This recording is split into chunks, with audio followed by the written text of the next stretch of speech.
In today's video, I'm going to show you how you can add overlay on CapCut PC. So first thing you need to do, go on CapCut PC, then open up a project here. So example purpose, I opened this project. Okay, this is good.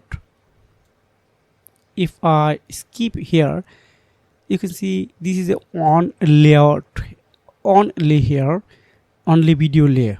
But I want to add another one, example purpose, this one. Just again click on here.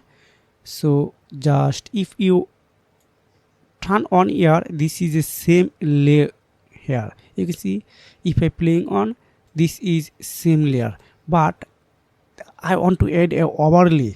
Then just drag and drop it under and up and down. You can add anywhere, it's absolutely possible. So this is a method you can use overlay on CapCut PC. So if you have found this video helpful for you, make sure like and subscribe this channel. See you again, take care, goodbye.